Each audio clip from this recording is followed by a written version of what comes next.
Hi అండి, welcome to అమ్మతో daily journey. అందరూ ఎలా ఉన్నారు? నేనైతే చాలా బాగున్నానండి. సో ఈ రోజు నుంచి నేను సప్త శనివారాల వ్రతం స్టార్ట్ చేస్తున్నానని చెప్పాను కదండి. సో దానికోసం అయితే నిన్నే పువ్వులు ఇవన్నీ కూడా నేను సిద్ధం చేసి పెట్టుకున్నాను.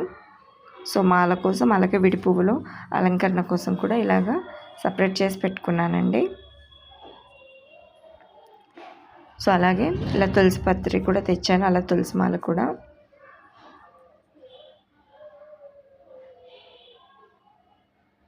అలాగే ఇంకా మనం దేవుడి దగ్గర పెట్టుకోవడానికి పళ్ళలో అయితే అరటిపళ్ళు, ద్రాక్ష పళ్ళు తెచ్చానండి. అలాగే ఆయనకి ఇష్టం అని చెప్పి స్వామివారికి లడ్డు, అలాగే తమలపాకులు, అలాగే దీపాలకి ఒత్తులు, నూనె, అగ్గిపెట్టి, కర్పూరం, అలాగే అగరబత్తులు, అలాగే కలశం పెట్టుకోవడానికి అయితే చెంబు, అలాగే బ్లౌజ్ పీస్ ఒకటి, అలాగే మనం ముడుపు కట్టుకోవడానికి కూడా ఒక బ్లౌజ్ పీస్ అండి.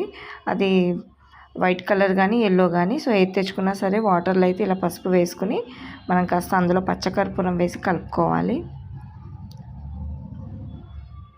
ఇదిగోండి చూస్తున్నారు కదా, ఇలా పచ్చకర్పూరం అయితే ఇప్పుడు ఇదంతా మెత్తగా చేసేసి ఇందులో వేస్తానండి నేను. సో నార్మల్గా ఇలా అంటే అది మెత్తగా అయిపోతుంది, చేత్తోనే మీరు వేసేసి అందులో వేసి ఒకసారి కలిపేసుకుంటే సరిపోతుంది.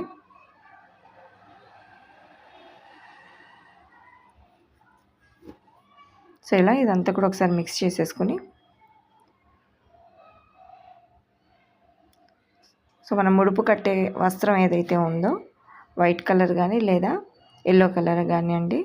సో నేనైతే ఎల్లో తీసుకొచ్చాను, నాకు ఎల్లో దొరికిందండి, ఇది తీసుకొచ్చాను. ఇదే కాటన్ది తీసుకొచ్చాను. ఇప్పుడు ఇది తీసుకొచ్చి మనము ఇందులో కంప్లీట్గా డిప్ చేసేసుకుందాము. సో ఇలా కంప్లీట్గా డిప్ చేసిన తర్వాత దీన్ని పిండేసి మనం ఆరేద్దామండి. ఆరేసేసుకుంటే ఆరిపోయిన తర్వాత ముడుపు కట్టుకోవడానికి వస్తుంది. ఇది మార్నింగే చేశానండి నేను ఇలాగా పూజకు ముందే. సో అలాగే మనకి పిండి దీపాలు కావాలి కదండి. పిండి దీపాలు చేసుకోవడం కోసం బియ్యం పిండిలో ఆవు నెయ్యి, ఆవు పాలు, అలాగే కాస్త బెల్లం వేసి ఇలా ముద్దలా చేసి పెట్టుకున్నానండి. అలాగే పూజ కోసం పీటను సిద్ధం చేయడానికి సో ఇలా పూజ దగ్గరికి ఇలా సిద్ధం చేస్తున్నానండి. పీట పెట్టుకొని అలాగే ఈ వస్త్రం ఏదైతే ఉందో పీట మీదకి వేసుకుంటానండి.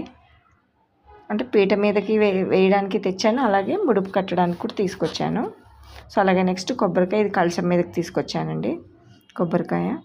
అలాగే ఇది చూడండి, పిండి దీపాలు అయితే ఇలాగ నేను రెడీ చేసేసుకుని బొట్లు పెట్టుకొని అందులో నూనె వేసుకుని, నువ్వుల నూనె వేసానండి. నువ్వుల నూనె వేసి అందులో ఒత్తులు వేసుకుని ఇలాగా తమలపాకులు వేసి తమలపాకుల మీద పెట్టి, అలాగే అక్కడ పువ్వులు పెట్టి అలంకరించాను. అలాగే మహాలక్ష్మీదేవిని కూడా ఇక్కడ పెట్టానండి స్వామివారి దగ్గర.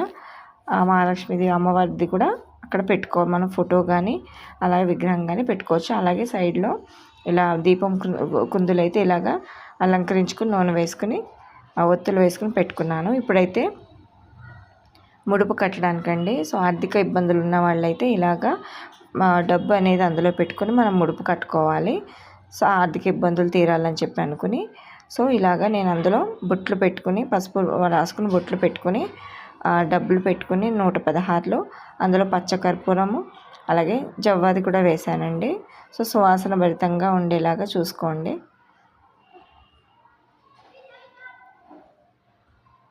సో పసుపు కుంకుమ ఇవన్నీ వేసి, సో జవ్వాది, పచ్చకర్పూరం ఇవన్నీ వేసి నేను ఇది ముడుపు అయితే కట్టానండి.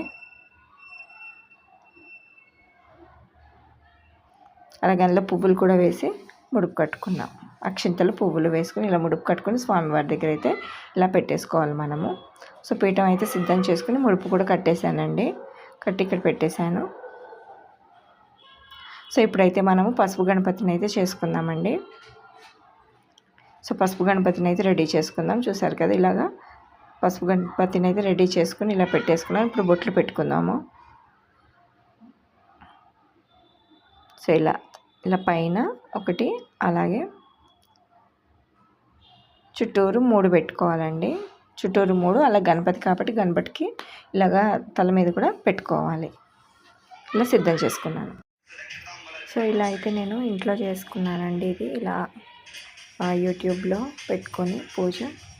సో యూట్యూబ్లో పంతులు గారు చెప్పిన విధానం పాటిస్తూ ఇలాగ పూజ అయితే చేసుకున్నాను. ముందుగా విఘ్నేశ్వర పూజ అయితే చేసుకున్నాను.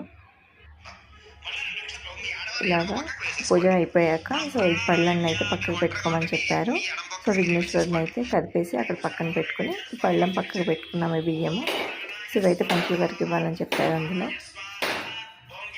సో ఆ తర్వాత మిగిలిన పూజ అంతా కూడా పంతులు గారు ఆయన చెప్పినట్టుగానే అంతా కూడా పూజ అంతా కంప్లీట్ చేసుకున్నానండి.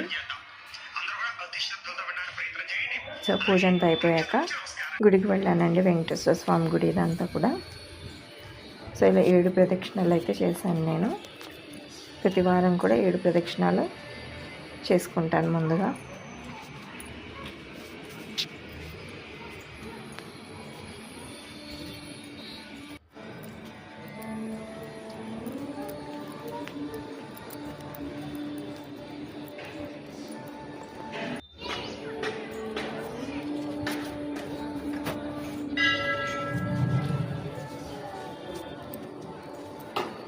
సో 7 ప్రదక్షిణలు అయితే అయిపోయి ఇప్పుడు ఇక్కడ కొబ్బరికాయ కొట్టుకుంటానండి. కొబ్బరికాయ కొట్టుకుని స్వామివారిని దర్శనం చేసుకుని వస్తాను. సో దర్శనం అయితే చేసుకుని బయటకు వచ్చేసానండి. ఇక్కడ వకులాదేవి అమ్మవారు ఉన్నారు. సో అక్కడైతే దీపారాధన చేసుకుంటారు అందరూ కూడా. సో 7 వారాలకి పిండి ప్రమిదలు కూడా తెచ్చుకుని పిండి దీపాలు కూడా తెచ్చుకుని ఇక్కడ వెలిగించుకుంటారండి. సో నేను ఇంట్లో వెలిగించుకున్నాను కాబట్టి ఇక్కడ నార్మల్గానే వెలిగించుకుని సో ఇలా పూజ అంతా చేసుకుని హారతి తెచ్చుకుంటాను. సో వకులామాత అండి, వకులామాత దగ్గర ఇట్లా పూజ అయితే చేసేసుకున్నాను. సో ఇదంతా కూడా మన గుడి ఆవరణలో మొత్తం అంతా కూడా ఇలా ఉంది. సో ఇది వచ్చి వైకుంఠ ద్వారం, వైకుంఠ దర్శనం అప్పుడు ఓపెన్ చేస్తారండి అది వచ్చి. సో ఇలా చుట్టూ ప్రదక్షిణలు అయితే చేస్తూ ఉంటారు. ధ్వజస్తంభం